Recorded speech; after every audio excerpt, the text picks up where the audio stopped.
berkumpul dalam keluarga Kristus. Puji Tuhan, pagi ini cuaca boleh cerah. Amin. Setiap cuaca Tuhan berikan kepada kita itu yang terbaik. Biar hujan, biar panas, biar apapun itu, Tuhan pasti memberikan yang terbaik buat kita. Pada pagi hari ini kita bersyukur kepada Tuhan karena kasih anugerahnya sungguh luar biasa buat kehidupan kita. Kita sudah memasuki kembali di bulan Juli, minggu yang pertama. Kita boleh menikmati tubuh dan darah Tuhan pada pagi hari ini. Kita bersyukur kepada Tuhan, kita bersyukur karena kasih setia Tuhan buat kita itu sampai selama-lamanya. Amin. Bapak Ibu Saudara semua, kita siapkan hati kita untuk kita boleh bersekutu dengan Dia. Kita mengatakan pujian ini, sungguh besar setiamu Tuhan dalam hidup kami.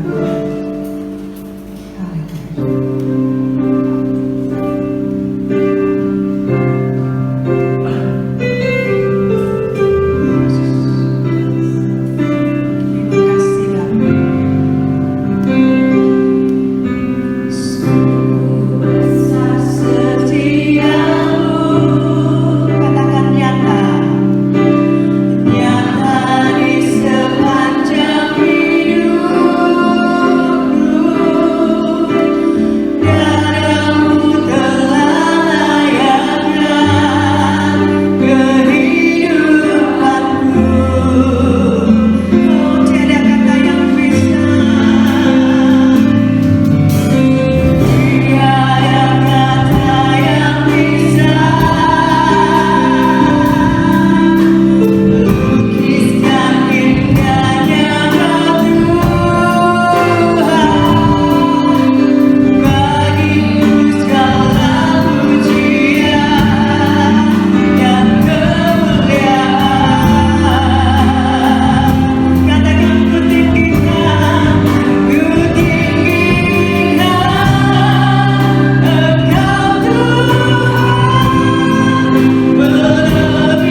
mengucap syukur dan terima kasih Tuhan buat kasih kemurahan-Mu, pemeliharaanmu, campur tangan Tuhan di dalam kehidupan kami. Sepanjang malam kami boleh beristirahat dengan baik, dan pagi hari ini Tuhan, dengan tubuh yang sehat, dengan cuaca yang cerah, kami mau memuji, membesarkan nama-Mu Tuhan. Terima kasih Bapa, terima kasih Engkau Allah yang sungguh baik, amat baik. Terima kasih Bapa, terpuji nama-Mu. Kami serahkan mulai dari awal pertengahan sampai akhir ibadah pada pagi hari ini hanya di dalam nama Tuhan Yesus Kristus. Bapa yang baik, kami mau bersatu hati mengusir segala kuasa jahat yang ingin mengganggu ibadah kami pada pagi hari ini. Di dalam nama Tuhan Yesus Kristus, keluar Engkau dari ruangan ini, dari ruangan hati dan pikiran kami. Kami hanya izinkan kuasa-Mu Tuhan hadir di tengah-tengah kami. Terima kasih Bapa, terpuji nama-Mu. Di dalam nama Tuhan Yesus Kristus, kami sudah berdoa dan mengucap syukur. Haleluya. Amin. Silakan duduk, puji Tuhan.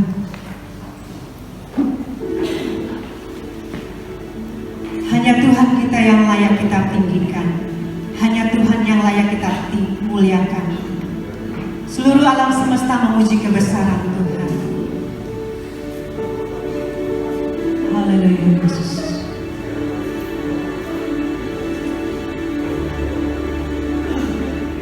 Alam semesta melukiskan kebesaran Tuhan. Bumi dan surga menyanyikan kemuliaan nama-Mu. Hosana.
terbesar dan mulia,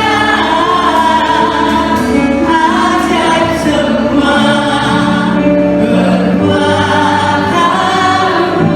Katakan kau terbesar, kau terbesar dan mulia, di atas semua pemujimu. Haleluya, kita memuji Tuhan. Haleluya.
Puji nama Tuhan, Dia adalah Allah yang terbesar dan yang mulia.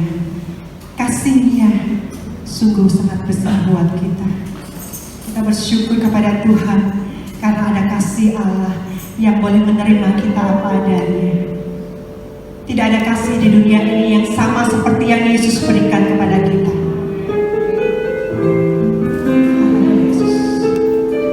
Kita mengagumi kebaikan Tuhan.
pagi hari ini kami boleh berkumpul. Ini semua karena anugerah Tuhan yang Tuhan curahkan bagi kami, yang Tuhan limpahkan dalam hidup kami. Kami bersyukur buat kasih setia Tuhan. Biarlah siang ini Tuhan beri kami pewahyuan untuk membekali kami untuk hidup berjalan di dalam kuasa Tuhan. Kami boleh hidup berjalan di dalam berkat-berkat Tuhan. Kami boleh berjalan di dalam pimpinan Roh Kudus, agar kami boleh menjadi orang-orang Kristen yang dewasa, bukan orang-orang Kristen yang biasa-biasa, tetapi orang Kristen yang luar biasa di hadapan Tuhan. Terima kasih Tuhan, Kau urapi hamba-Mu yang tidak ada apa-apanya ini. Biarlah mulut lidah hamba-Mu Tuhan pakai dengan luar biasa menyampaikan kebenaran-Mu, sehingga kami semua boleh menerima anugerah Tuhan, menerima kasih karunia Tuhan demi kasih karunia Tuhan, sehingga kami hidup di dalam kemenangan demi kemenangan. Terima kasih Tuhan. Di dalam nama Tuhan Yesus Kristus kita semua yang percaya katakan bersama-sama, amin. Amin. God bless you. Silakan duduk. Baik, Bapak Ibu,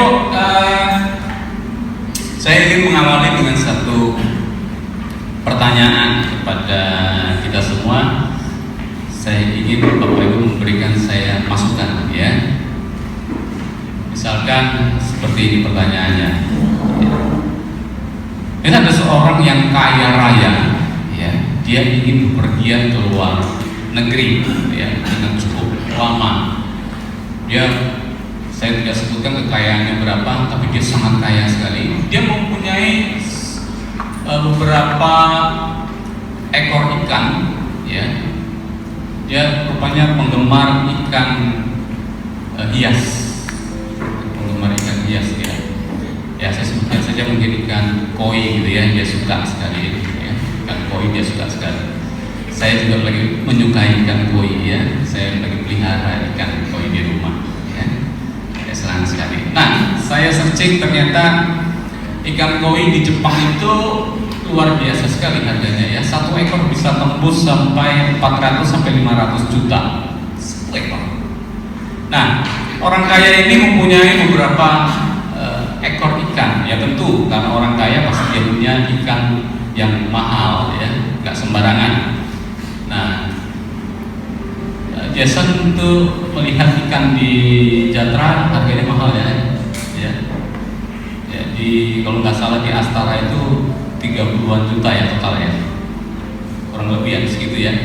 Itu yang masih yang medium lah. Nah, kalau ikan koi lokal itu harganya sekitar 5 juta sampai 7 juta setengah. Ada yang 10 juta ada. Satu ekor.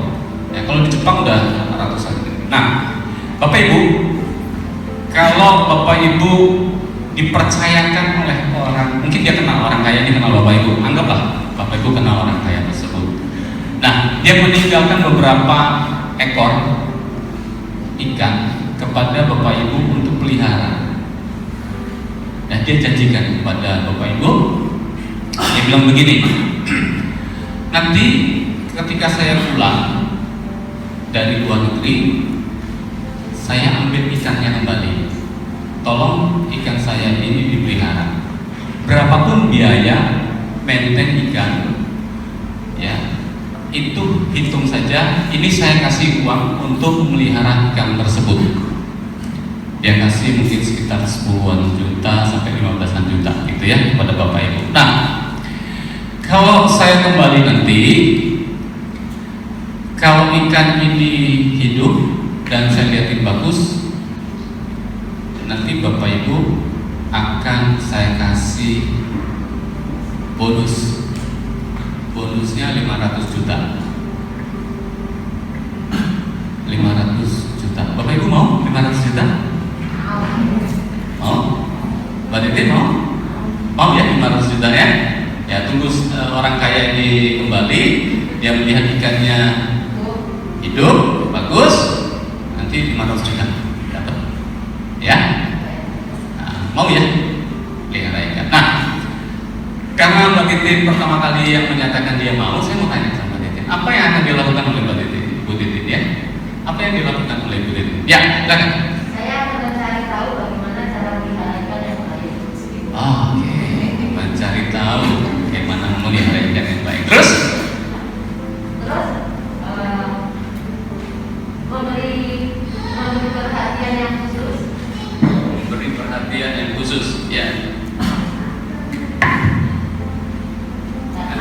Karena untuk mendapatkan 500 juta Setengah M. karena untuk mendapatkan 500 juta kan harus membayar harganya. Bayar harganya ya dengan memperhatikan ikan itu tadi sebanyak mungkin. Supaya dia tetap alami. Oke. Sudah? Nggak bikin kolam? Terus tentunya. Dan bikin kolam. Ya, oke. Good answer ya. Oke, ada lagi? Pak Max? Apa yang Pak Max lakukan? Tapi saya tanya dulu, mau 500 juta Pak? Nggak mau, Pak. Nggak mau, Pak. Udah mau lagi ya Pak ya? Tapi sangat mau gitu ya. Sangat mau ya. Tidak mau nolak, apalagi tambah lebih ya. Apa yang Pak Max ingin lakukan Pak? Karena harus tahu suasana kehidupan atau air itu. Supaya kita bisa hidup baik di suasananya. Suasananya? Air itu. Suasana air? Iya, suasananya air itu. PHR ya? Suasana Perhatikan pH airnya, terus apa lagi? baik. Ya, dan juga ada Oh, coba perhatian, masak. makan, minum.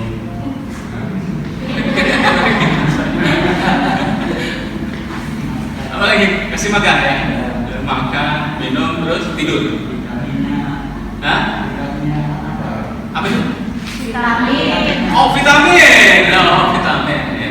Vitamin. Oke, terus apa lagi? Makanya khusus ya, nggak sembarangan ya. Oh, khusus makanya ya. Good. Tapi intinya mau memelihara ikan tersebut ya. Demi 500 juta. Betul? Ya. Ya. Oke. Baik, Bapak Ibu. Saya percaya di tempat ini semua Bapak Ibu saudara-saudari mau duit 500 juta.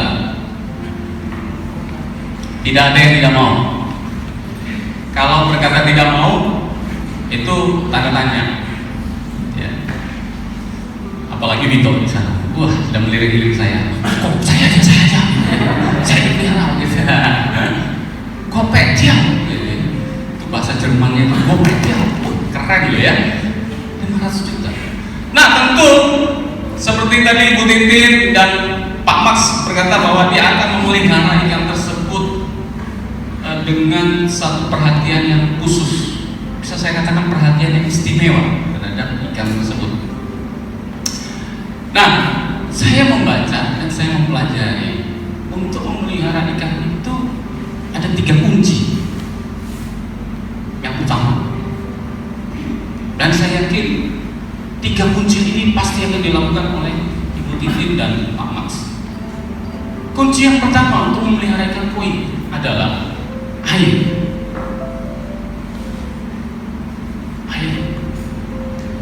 Airnya harus bagus. Kunci yang kedua adalah air. Dan yang ketiga adalah air.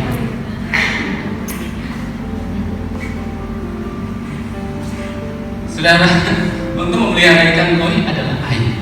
Jadi pelihara airnya, maka air itu akan memelihara koinya. Ngerti maksud saya? Kalau airnya jelek, koinya akan mati. Ya.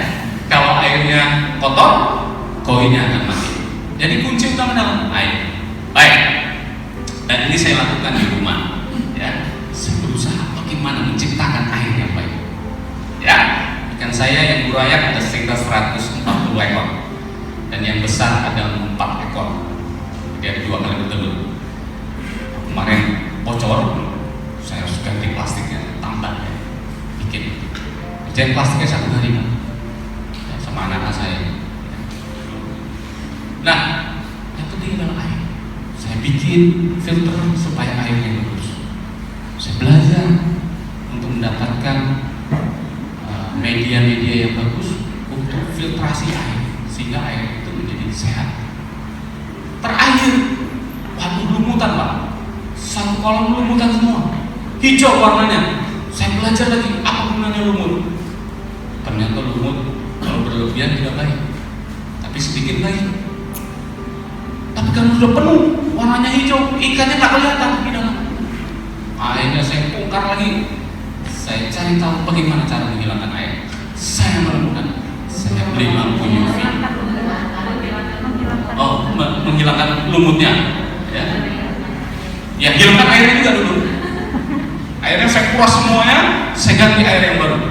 Nah, ya, jadi sekarang air saya jernih. Saya bilang sama istri saya, wah berhasil saya. Saya beli air lampu UV. Ternyata lampu UV itu efektif untuk membunuh lumut atau alga, ya kan? Sekarang bersih. Saya tidak lagi menguras air itu 2 minggu sekali. Dulu saya kuras air itu 2 minggu sekali. Kenapa? Berlumutan terus, kotor terus. Nah, sekarang puji Tuhan, kayaknya air saya ini jernih terus. Saya perhatikan setiap hari, saya perhatikan. Oh, tidak ada lumut bagus sekali. Jadi ikan itu jadi hidup dengan sehat. Saya nunggu 500 juta dari Tuhan Yesus. Saudara, maksud saya begini, kita ingin sesuatu dari Tuhan, kita ingin sesuatu kita nikmati apa yang Tuhan siapkan. Allah kita adalah Allah yang sangat kaya sekali. Allah kita adalah Allah yang luar biasa kekayaannya, tak bisa dihitung. Lantainya saja dari emas. Lantai surga itu dari emas, ya kan? Tempat tidur aja dari batu permata yang bisa tembus pandang. Kalau Bapak Ibu baca suratan Wahyu, itulah suasana kondisi di kerajaan surga. Keren. Di dunia nggak ada rumah seperti itu. Saudara, Allah kita itu Allah yang dahsyat sekali. Tapi seringkali kita tidak bisa menikmati apa yang Tuhan siapkan di dalam hidup kita. Seringkali kita tidak paham bagaimana kita menikmati apa yang Tuhan siapkan. Berkat-berkat Tuhan yang Tuhan sudah sediakan bagi kita. Nah, siang ini kita akan kupas untuk menerima 500 juta dari si orang kaya tadi. Menerima berkat Tuhan. Saudara, Allah mempercayakan kepada kita sesuatu untuk kita jaga, untuk kita rawat. Ya. Nah, tema kita pagi hari ini yaitu kunci berkat. Apa tema kita? Kunci berkat. Itu ada gambar kunci. Ya, gambar kunci. Kita buka dulu di dalam Injil Lukas pasal yang ke-5.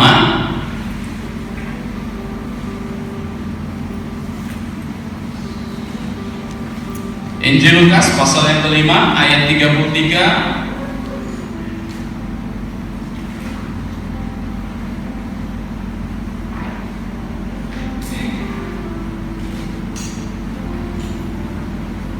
Sudah?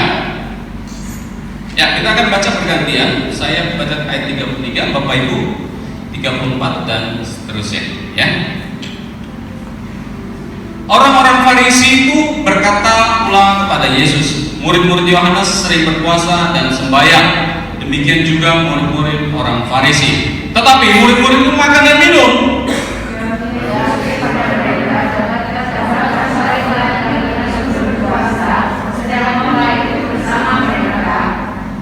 Tetapi akan datang waktunya apabila mempelai itu diambil.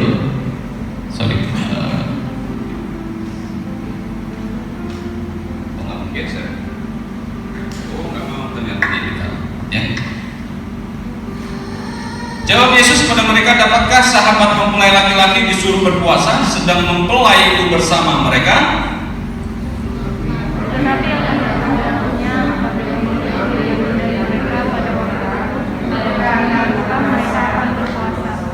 Ia mengatakan juga suatu perumpamaan kepada mereka. Tidak seorang pun mengoyakkan secari kain dari baju yang baru untuk menambalkannya pada baju yang tua.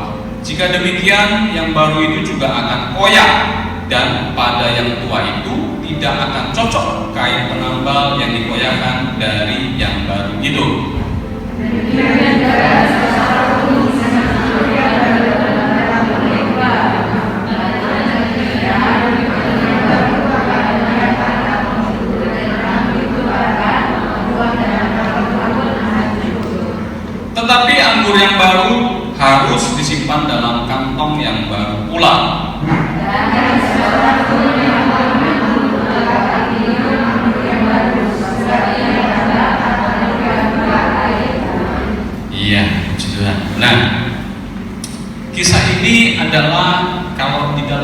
Matius dan Markus itu dikatakan adalah murid-murid Yohanes. Jadi ternyata ada orang-orang Farisi yang menjadi muridnya Yohanes, ya, selain orang-orang Yahudi, tapi ada orang-orang Farisi juga.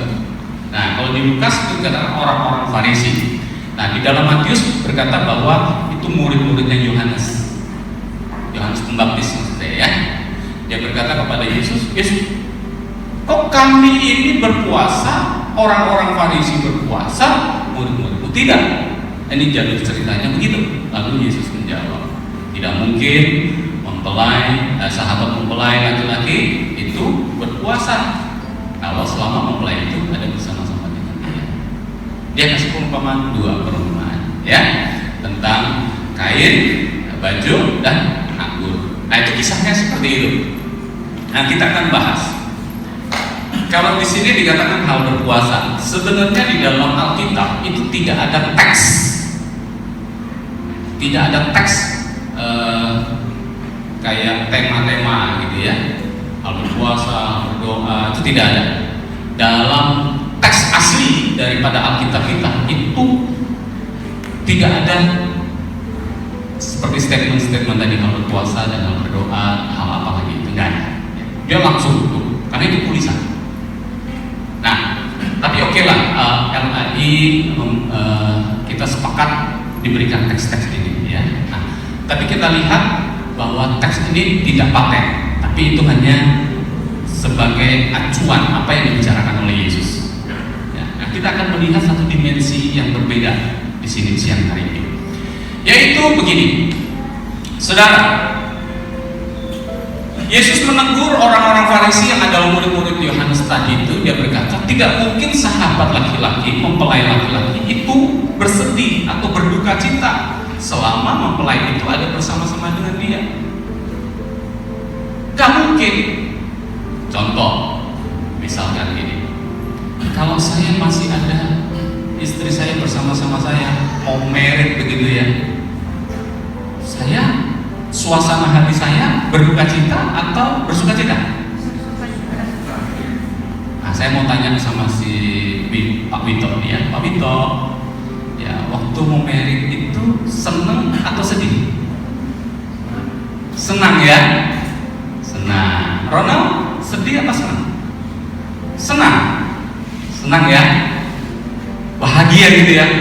Inilah tulang dari tulangku, daging dari dagingku. Adam aja ketemu istri seneng kok. Nanti maksudnya ya. Nah, orang Farisi tadi yang adalah murid Yohanes, dia sedih. Berpuasa itu identik dengan bersedih atau berduka cita. Gak mungkin Tuhan Yesus bilang. Nah, ternyata mata orang-orang Farisi tadi itu dibutakan bahwa mempelai laki-laki itu masih ada bersama-sama dia. Yesus itu ada bersama-sama. Haruskah suasana hati harus bergembira? Di pesta nggak ada yang berpuasa, betul? Ada yang berpuasa datang ke pernikahan? Nggak ada. Bahkan kalau di pernikahan isinya apa? Mana ini makanan? Mana sate kambing? Oh, di sana ada sate kambing. Pergi dia pakai sate kambing, ya kan? Oh, di sana ada sate babi, ya kan? Oh, ada capcay, ada kolomba, ada kolonnya. Cari kemana-mana, ya kan? Pinginnya mana? Lagi senang hatinya. Padahal senang, sukacita. Nah, ini orang Farisi aneh. Kok malah bersedih? Padahal Yohanes berkata waktu dia merekrut murid-muridnya, itu loh anak domba Allah. Itu loh Mesias. Sebenarnya kan harus bersuka cita ketika Mesias itu ada kan? Bukan bersedih, malah senang, malah bangga gitu. Tapi ini orang Farisi nggak tahu, matanya dibutakan. Nah, kita akan melihat seringkali kita tidak menemukan apa-apa dari Tuhan karena apa? Mata kita masih buta. Bisa melihat berkat Tuhan, dan bisa melihat dan bisa menikmati berkat Tuhan. Kenapa? Karena mata kita masih buta.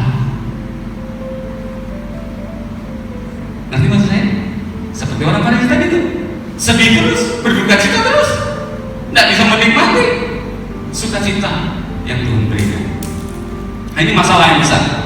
Banyak orang Kristen yang selalu berdoa minta berkat Tuhan. Tidak salah sih, Tuhan bilang mintalah akan berikan kepada. Tapi sebetulnya kalau kita lihat dari dalam isi Alkitab kita, bahwa berkat Tuhan itu sudah disiapkan, sudah ada. Ya, beberapa bulan lalu saya katakan bahwa kita adalah singa. Di mana-mana itu sudah ada makanan. Tinggal kita mencari mana yang rusak, mana yang dikijak. Tinggal merayap-rayap, tinggal pelan-pelan kita menatap, kita menikmati yang ada di sekeliling kita. Amin. Seringkali kita tidak bisa menikmati, aduh, bagaimana Tuhan, hidup saya kok penuh dengan kekurangan dan kekurangan. Salahnya bukan di Tuhan, salahnya di kita, karena kita tidak melihat. Nah, seperti orang Farisi tadi, harusnya bersuka cita, tapi berduka cita dia, berpuasa terus dia. Murid-murid Yesus ya harus menikmati makan dan minum, ya kan? Senang-senang, karena Yesus ada di sini. Baik, kita akan melihat kunci berkat itu apa. Nah, kita akan bahas ini. Prinsip di dalam ayat itu adalah yang pertama, kain yang lama dengan kain yang baru. Yang kedua adalah anggur yang baru di kantong kulit yang lama. Hasilnya apa? Supaya kita mengerti hal ini, hasilnya adalah kain yang lama itu pasti koyak. Tahu koyak? Robek atau apa? Nah, itu. Pasti baju yang lama itu kalau digabungkan dengan kain yang baru, walaupun dijahit, pasti akan robek. Saya punya pengalaman akan hal ini. Waktu itu spray saya itu halus di rumah. Istri saya bilang, spray saya yang lama itu halus banget, enak untuk buat tidur ya. Robeknya itu segini nih. Istri saya bilang, saya enak buat tidur, ditambah.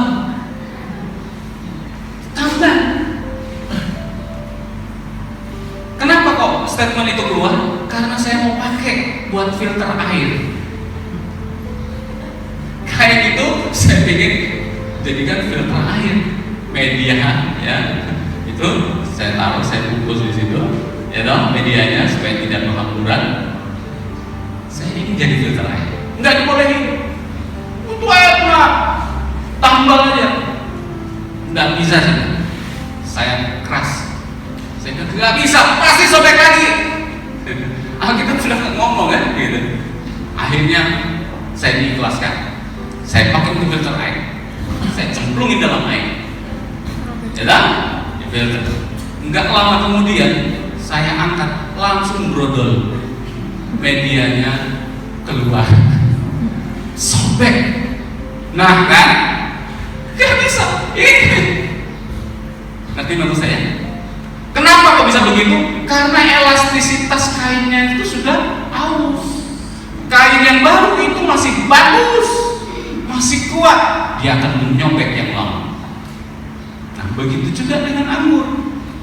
Anggur yang lama, ya, itu memang di kantong yang lama. Tapi anggur yang baru nggak bisa ditaruh di kantong yang lama. Kenapa? Karena anggur itu ada alkoholnya. Ketika dia menjadi fermentasi, jadi gasnya makin besar, dia akan menyobek kulit binatang itu.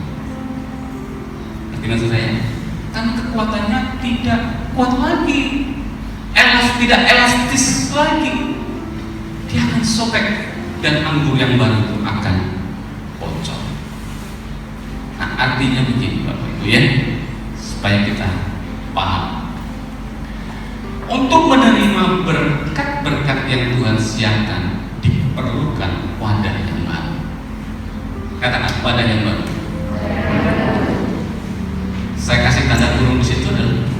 pikiran yang baru.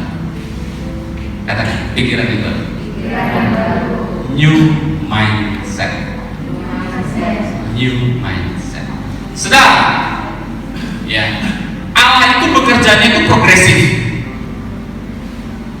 semaunya Dia.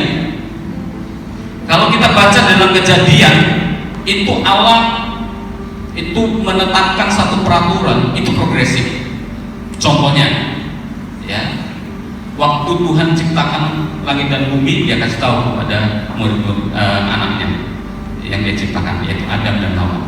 Makananmu itu biji-bijian, tumbuh-tumbuhan, itu makananmu. Tetapi ketika manusia itu jatuh dalam dosa, dikatakan di situ binatang-binatang.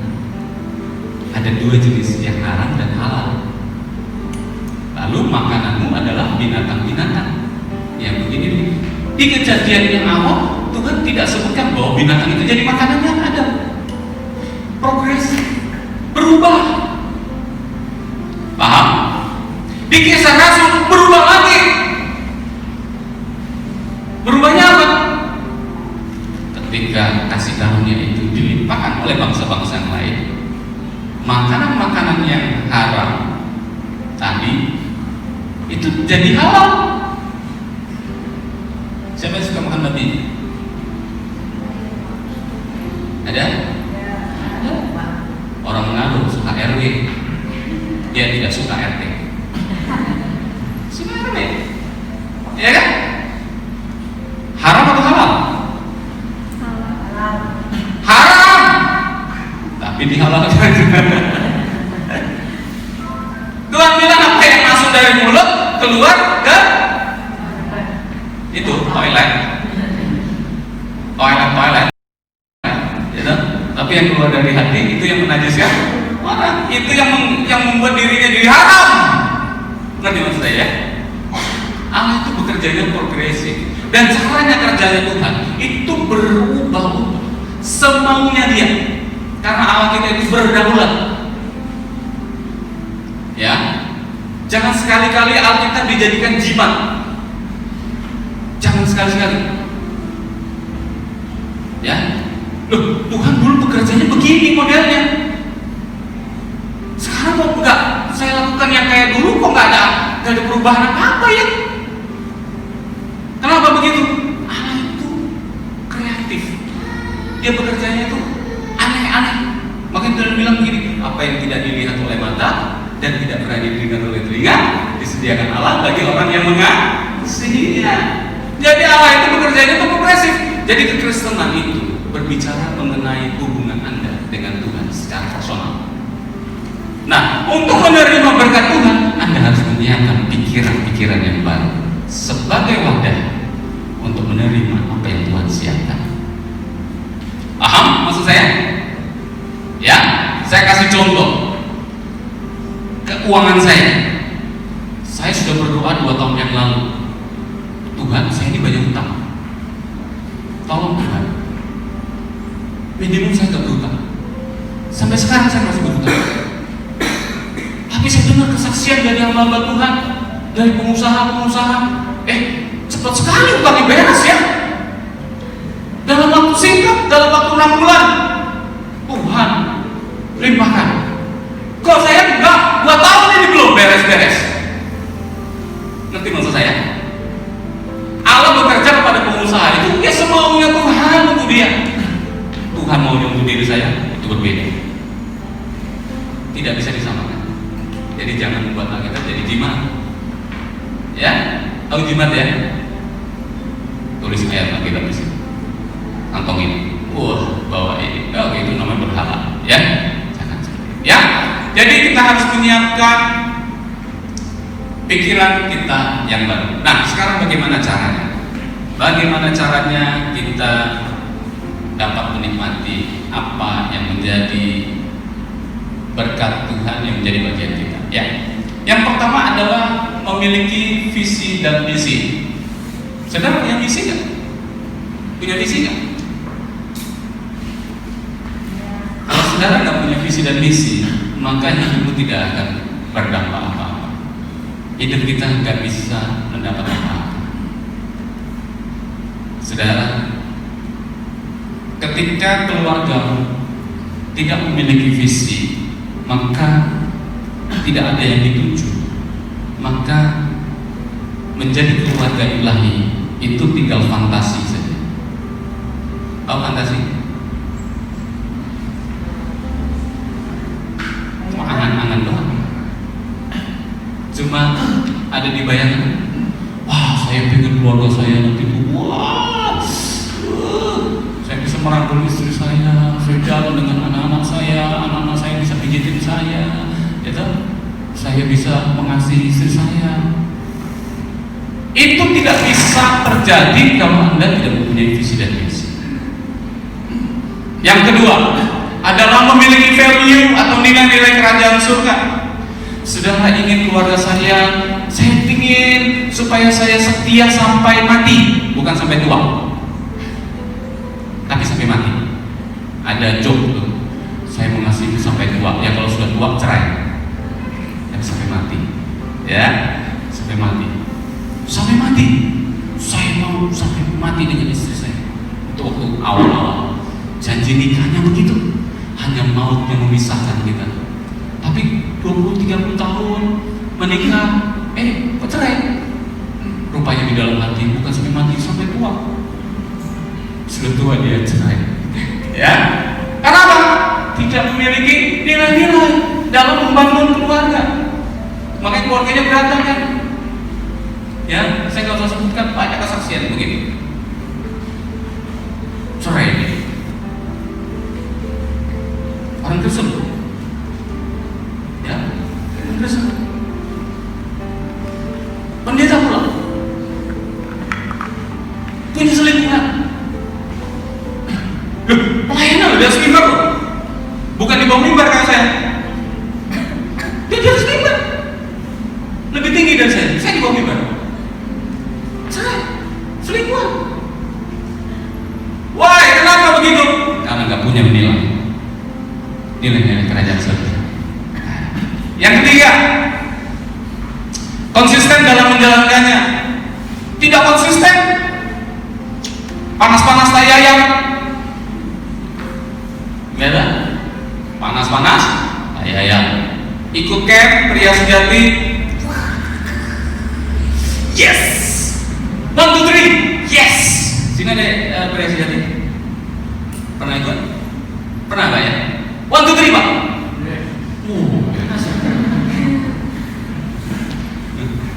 Yes. MOU.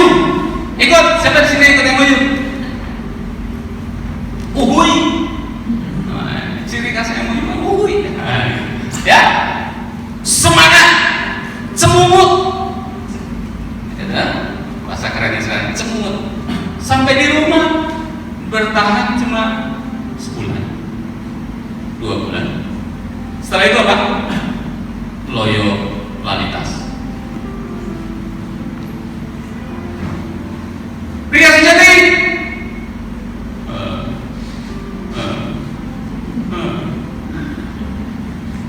Yes Pak. Hilang. Yes ya. Kalau dulu yes. Sekarang lihat dulu kiri kanan ada orang nggak? Begitu kan? Tidak konsisten. Yang keempat lebih parah lagi dah. Tidak dipimpin Roh Kudus. Nggak mau dipimpin Roh Kudus. Hatinya keras. Saudara, gak bisa kita menikmati berkat Tuhan, menjadi keluarga yang bahagia, gak bisa. Mau jadi orang yang sukses, gak bisa. Karena keempat hal ini gak dimiliki. Itu berbahaya, ya. Makanya tidak heran mata kita buta, tidak bisa bersuka cita, berduka cita terus, hidup dalam pergumulan terus, nggak pernah selesai. Pergumulan satu datang, pergumulan yang lain datang, terus numpuk, akhirnya kalah. Baik, ini statement kita, ya. 2, 3.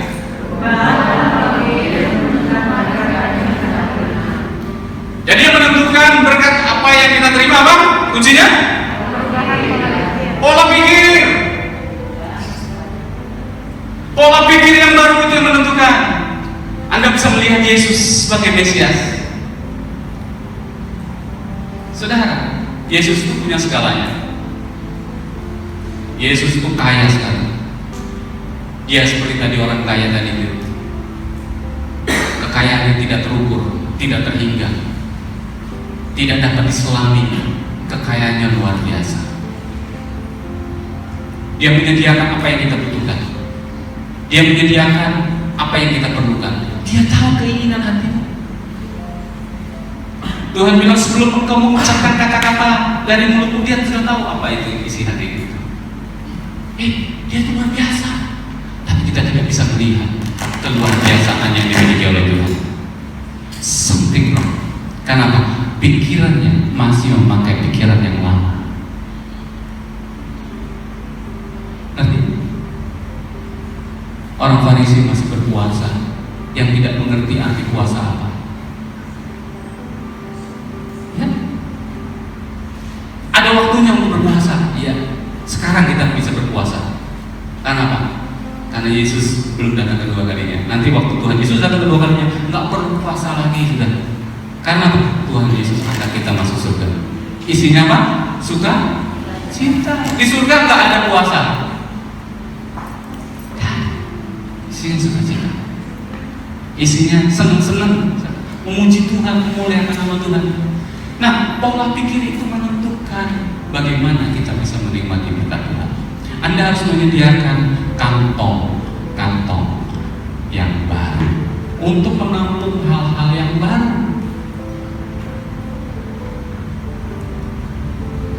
Ngerti maksudnya? Khotbah pendeta saat ini dengan khotbah pendeta yang masa lalu itu berbeda. Kalau dulu jemaat dengerin khotbah dulu, ya. Betul? Ngangguk-ngangguk kepala. Kalau sekarang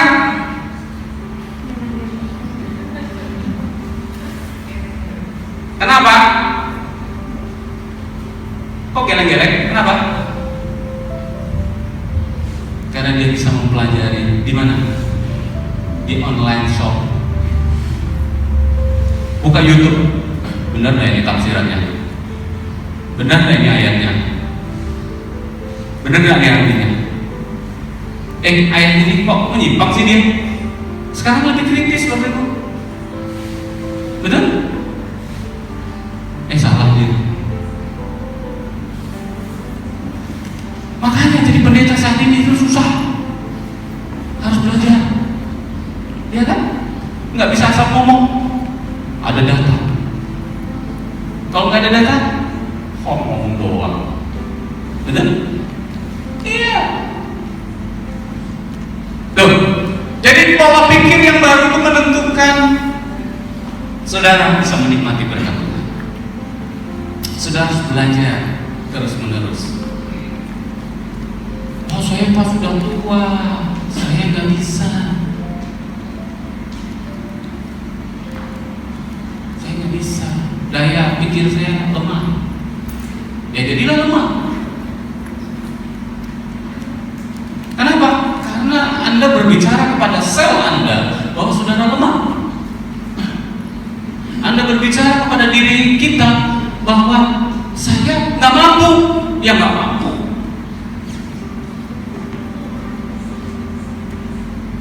Anda tidak bisa maju-maju. Kita nggak bisa maju-maju. Kenapa? Kita menganggap kita nggak mampu. Oh Pak, saya kan lulusannya nggak sekolah. SD saja nggak lulus. Bagaimana ini? Nggak seperti itu. S1, S2, S3, S4, S5, S6, S7, ya, S3.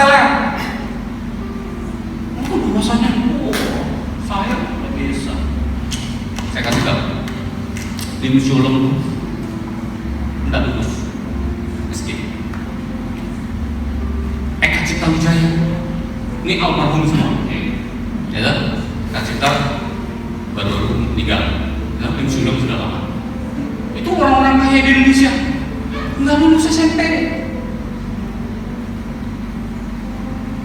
sekolah itu hanya membuka pembahasan.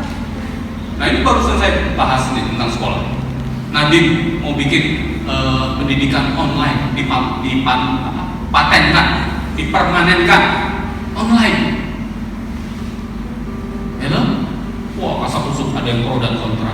Ya mau saudara, mau belajar semuanya ada kok. Tinggal buka YouTube aja. Saya cuma menjadikan koi dari YouTube kok. Saya buka semuanya. Bagaimana para pencinta koi memelihara koi? Saya buka, saya belajar. Saya eksperimen. Hasil eksperimen saya 65 ekor mati. Tuh. Tapi saya mau belajar. Saya nggak punya ilmu memelihara koi, nggak ada. Nggak butuh. Saya dipaksa untuk belajar. Karena apa? Karena ikan saya terpaksa menelurkan telur. Efek di rumah saja. dua ekor. Iya kan? Efek di rumah saya, dia terus-terusan di rumahnya, di kolam saya. Telur Pak! Saya dipaksa oleh ikan untuk melihat telur. Saudara, kadang-kadang kita mau paksa Anda untuk apa? Memiliki pikiran yang baru. Kita dipaksakan sekarang kan? Model duduknya begini, ya kan? Siksa, dipaksa kok dengan suka rela. Anda dipaksa oleh COVID, betul? Saya ke mall, saya sudah cuci tangan, sudah mandi, sudah pakai masker. Istri saya sudah beli itu face apa itu? Ya bola apa itu deh? Sudah masih dipaksa untuk kasih hand sanitizer di mall. Pak, prosedur. Saya sudah bersih. Coba pakai itu pendeteksi. Nggak ada virus ini. Udah cuci. Nggak peduli dia. Pak, semprot. Ngerti maksud saya? RT datang sini, kan dulunya nggak begini kan? Gini, datang masuk, salah, siksa. Akhirnya jadi siksa begini. Anda dipaksa oleh COVID. Betul? Padahal di sini ada yang sakit? Ada yang kena COVID? Nggak ada. Tapi kenapa pakai masker? Ya, mencegah dari siapa? Berarti ada yang menularkan. Di sini ada yang menularkan? Nggak ada. Orang sudah dicek di depan rumah, ya kan? Ditembak. 36 masuk. Ya kan? Kenapa pakai masker Pak? Badannya? Peraturan. Anda dipaksa oleh peraturan. Gara-garanya si COVID tadi. Ya kan?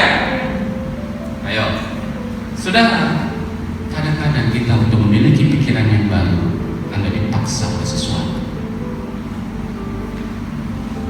Seperti saya, dipaksa untuk belajar. Kita dipaksa oleh COVID untuk memakai masker, rajin cuci tangan. Saya selalu diingatkan oleh istri saya, kalau keluar pada Anda kemana-mana, cuci tangan, ultah dulu ya. Apa pula saya? Ada ilmunya kan? Masuk sana berapa menit tuh? Cuci tangan, begini, begitu, begono, begini, ya kan? Selalu. Ngerti maksud saya? Anda harus memiliki pikiran yang baik untuk menerima berkat Tuhan. Dibutuhkan kunci, yaitu pikiran yang baru. Saudara, untuk menjadi dewasa rohani di dalam Tuhan, tidak bisa Anda hanya setiap minggu ada di tempat ini beribadah.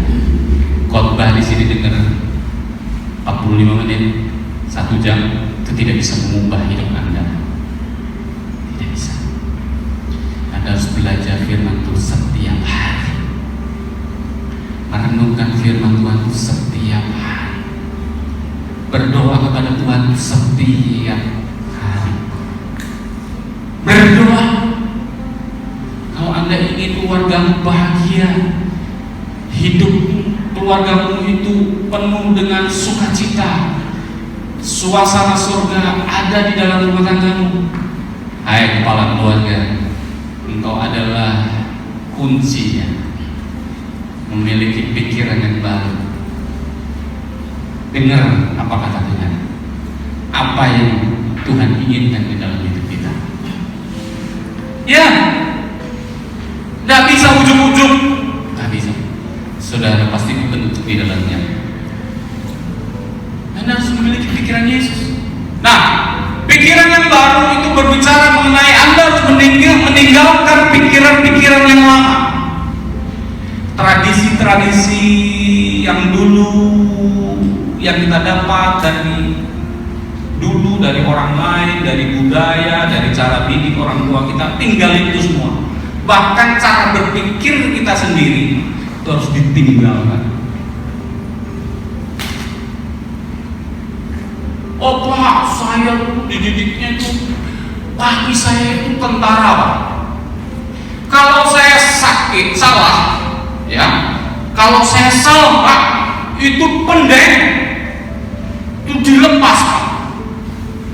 Lalu saya dipukul biru-biru yang menjurus ke hitam. Nah, saya sekarang saya berhasil, makanya saya jadi orang yang baik sekarang, jadi orang sukses. Anak saya perlakukan dengan cara yang sama supaya anak saya jadi seperti saya. Wah, ya, saudara, itu pikiran kita. Pikiran Tuhan apakah begitu? Enggak. Saudara enggak tahu ya bahwa di dalam hati kita kalau mau jujur itu sakit hati gitu. Saya aja marahin biasa aja ketika koinnya mati. Saya marah, sakit di hati. Saya sadar saya sudah menyakiti anak saya. Saya minta maaf. Rekonsiliasi. Supaya apa? Supaya dia tidak sakit hati ke saya. Seperti saya dulu sakit hati dengan babi saya. Babi saya punya anak angkat banyak, di mana-mana berceceran. Alasannya apa? Kamu kan sudah papi kasih, ya mereka yang harus kasih kepada kamu cukup, kasih kepada mereka enggak. Coba lihat keluarga mereka begitu. Mereka patut saya kasih, kalau kasih kepada kamu kan sudah cukup. Cukup apa? Sudah ngerti kan? Waktu masih kecil tempel, pukul, ya kan? Membuat sakit hati. Nah, dari situ saya tinggalin cara didik yang seperti itu. Cara didiknya saya tinggalin. Saya belajar pikiran yang baru, yaitu pikiran Kristus. Bagaimana Kristus mendidik anaknya. Ternyata Kristus mendidik Bapak mendidik Kristus itu berbeda, jauh berbeda. Anda sudah belajar itu. Jadi kita tinggalkan cara kita yang lama, buang jauh-jauh. Seperti Yesus berkata kepada orang Farisi tadi itu, tinggalin tuh sebetulnya adat istiadatmu, budaya-budaya yang dulu, tinggalin. Sekarang ini aku ada. Harusnya kau bersukacita. Bapak Ibu mengerti maksud saya? Anda harus belajar memiliki pikiran baru untuk menangkap sesuatu yang baru dari Tuhan. Itu adalah kunci. Amin. 500 juta menjadi bagian Anda. Kalau Anda belajar koi dengan baik, pelihara ikan koi dari orang kaya itu, air. Maka koi tadi itu akan terpelihara dan engkau akan mendapat upah dari orang kaya tadi itu. Amin. Perlu perjuangan? Yes. Perlu pengorbanan waktu? Yes.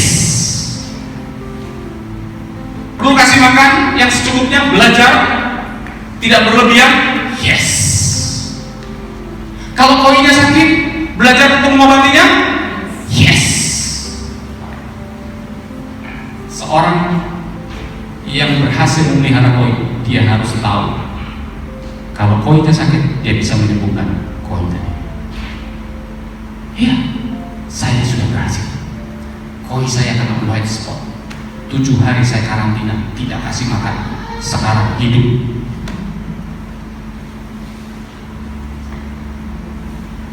Amin. Saya bisa dikatakan saya sudah berhasil memelihara koin. Sekarang koin saya di rumah sehat-sehat.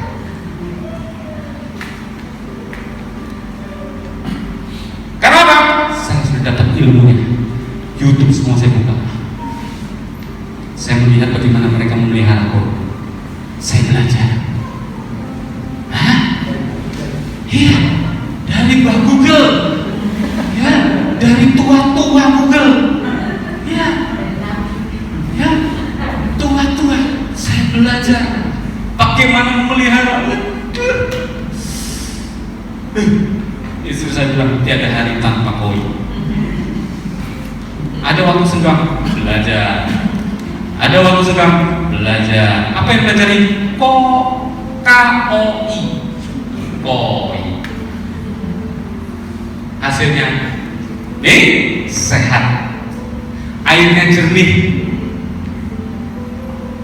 Walaupun filternya masih ada yang kurang, medianya, tapi lumayan. Nah, Bapak Ibu kalau mau ke rumah silahkan. Koin saya cantik-cantik. Badannya biru, siripnya merah, orange. Batuknya ada tongkolannya. Kalau besar 500 juta. Kalau ada yang mau beli, saya tidak jual.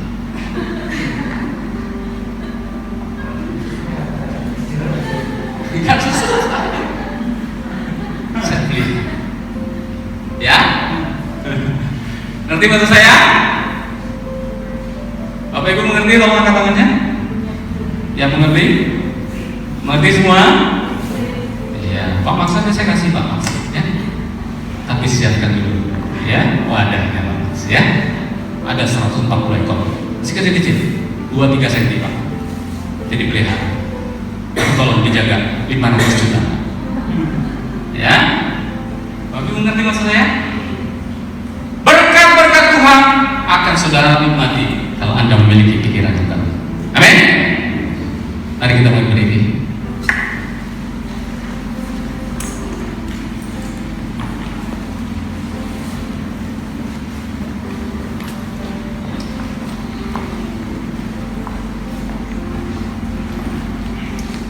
Kita terpampang jelas di situ, ya, menghadirkan kerajaan Allah dalam keluarga dan komunitas sel melalui pembapaannya keluarga yang sehat.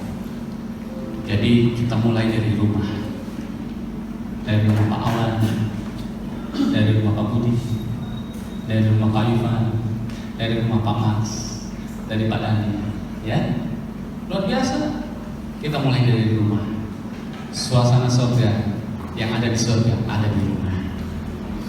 Amin. Mau menikmati surga dunia? Bapak-bapak kuncinya, ya. Kuncinya dari bapak-bapak, entah sebagai pemimpin, ya, memiliki pikiran Allah, tangkap, bawa ke rumah, bahkan jadi berkat di rumah. Dan ketika rumahmu bahagia, Tuhan bilang apa? Berkat Tuhan itu melimpah dalam hidupmu, engkau menikmati berkat Tuhan. Bapak, engkau sungguh baik. Bapak, engkau sungguh baik, kasih-Mu melimpah di hidupku.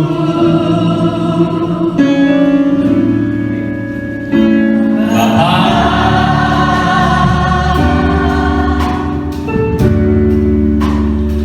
ku berterima kasih.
engkau tutup matamu, konsentrasi kepada Tuhan.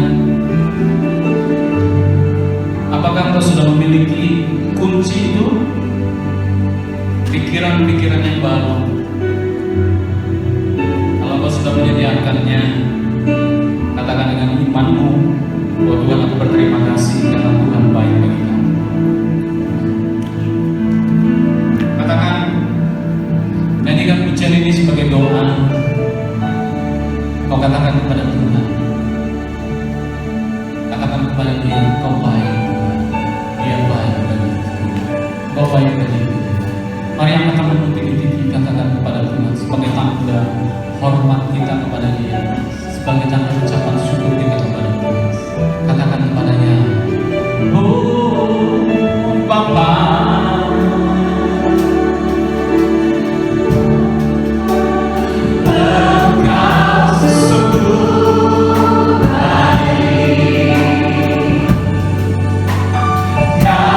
Hidup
roti ini adalah tubuh daripada Tuhan.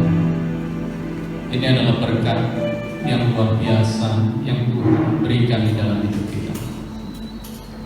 Ketika kita menanti makan roti dan anggur ini, kita bersatu dengan Tuhan,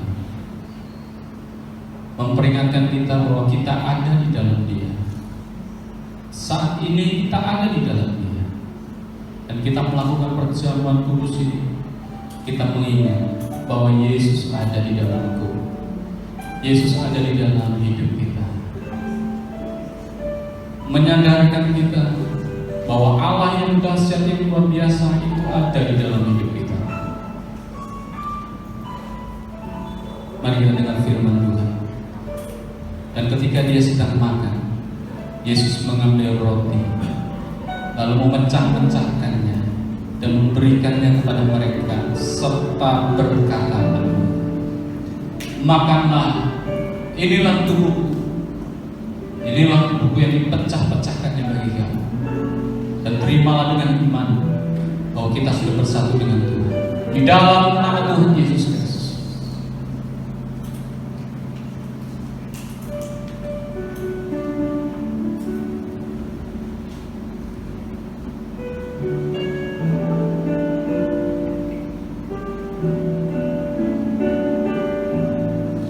Kita angkat cawan kita tinggi-tinggi di hadapan Tuhan sebagai ucapan syukur. Sesudah itu ia mengambil cawan, mengucap syukur, lalu memberikannya kepada mereka dan berkata, "Minumlah kamu semua dari cawan ini, sebab inilah darahku, darah perjanjian yang ditumpahkan bagi banyak orang untuk pengampunan dosa." Di dalam nama Yesus.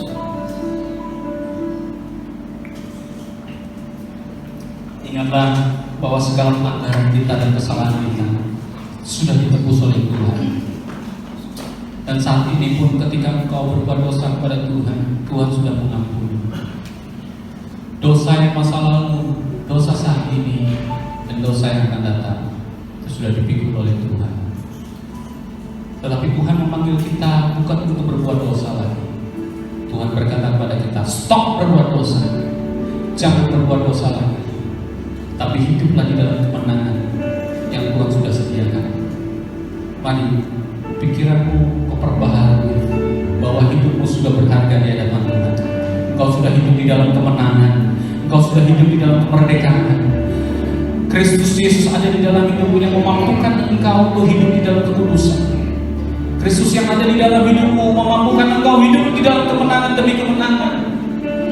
Yesus yang ada di dalammu akan membuat engkau kuat di dalamnya. Yesus yang ada di dalammu akan memelihara hidupmu sampai dia datang kedua kalinya. Dan Tuhan mengirimkan Roh Kudus-Nya untuk membimbing engkau, menuntun engkau kepada segala kebenaran. Roh Kudus itu akan memampukan engkau untuk hidup di dalam kemenangan. Mari angkat tanganmu tinggi-tinggi di hadapan Tuhan sebagai tanda penyerahan kepadanya. Minta Roh Kudus untuk memimpin hidupmu mulai siang ini sampai Tuhan Yesus datang kedua kalinya. Sebagai penyerahan kepada Tuhan, mari kau menyembah kepada kita.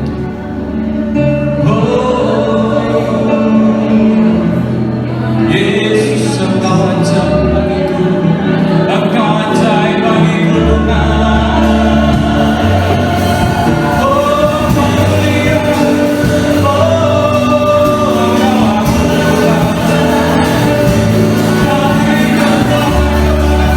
Yesus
siang ini kami akan hidup di dalam kemenangan demi kemenangan, karena Tuhan ada di dalam hidup kami.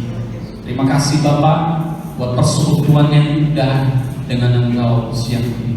Namamu diagungkan, namamu dipermuliakan. Hidup kami akan hidup di dalam kemerdekaan dan kemenangan. Terima kasih Tuhan. Kita semua yang percaya bersama-sama katakan amin. Silakan duduk, Tuhan memberkati.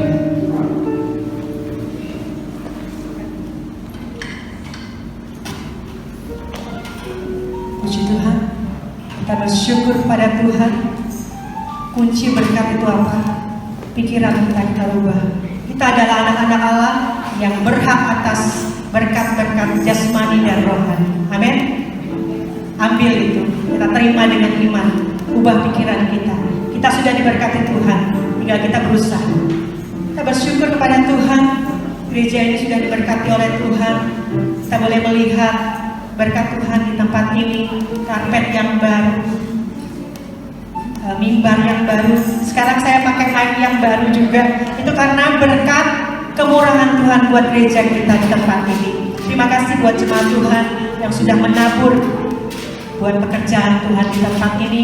Tuhan Yesus memberkati, memberikan kita berkat itu, kita bisa menyalurkan buat pekerjaan Tuhan. Kita rencana akan membutuhkan lagi mixer yang di belakang itu mesti diganti. Mohon dukung dalam doa dan dana. Mungkin diperlukan sekitar 5 jutaan. Kita percaya Tuhan sudah menyediakan buat kita. Amin. Haleluya. Semakin maju di dalam Tuhan. Kesempatan ini adalah kesempatan akhir zaman. Kita boleh bersekutu, manfaatkan semaksimal mungkin. Nantinya kita tidak bisa lagi berkumpul seperti ini. Sekarang waktunya kita berkumpul, manfaatkan. Nanti tidak akan ada lagi. Kita bisa bersama-sama beribadah. Kita akan mempersiapkan persembahan kita. Yang belum ada boleh ambil amplopnya di belakang. Kita boleh angkat persembahan kita. Kita boleh berdoa bersama-sama. Terima kasih Tuhan, kami mengucap syukur buat anugerah kasih-Mu kepada kami. Kami membawa persembahan kami kepada-Mu Tuhan. Inilah persembahan kami. Inilah persembahan syukur kami. Inilah perpuluhan kami. Kami berikan kepada-Mu. Kami bawa untuk hormat kemuliaan bagi nama-Mu. Terimalah Tuhan persembahan kami. Di dalam nama Tuhan Yesus kami akan memberikan dengan penuh sukacita. Haleluya. Amin. Kita percaya karena Allah kita adalah Allah yang hidup. Dia sudah menyediakan berkat itu buat kita. Anak Allah, Yesus namanya.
Mari angkat tangan kita, terima berkat Tuhan. Bapak Ibu yang dikasih Tuhan, saudara-saudaraku yang dicintainya, marilah kita pulang. Terimalah sukacita surga, terimalah damai sejahtera Allah yang luar biasa, itu menaungi, menyertai hidup kita. Mulai saat ini sampai Tuhan Yesus datang kedua kali, rumah tanggamu akan menjadi rumah tangga ilahi. Rumah tanggamu akan menjadi berkat bagi banyak rumah tangga di sekelilingmu. Engkau akan menjadi panutan, engkau akan menjadi teladan, engkau akan dilihat oleh orang lain. Di dalam diri keluargamu ada Yesus Kristus yang memimpin. Di dalam keluargamu itu menjadi keluarga yang luar biasa. Yang percaya bersama-sama katakan amin. Amin. Selamat hari Minggu. God bless you. Pak Andri, selamat datang. Tuhan berkati. Ya.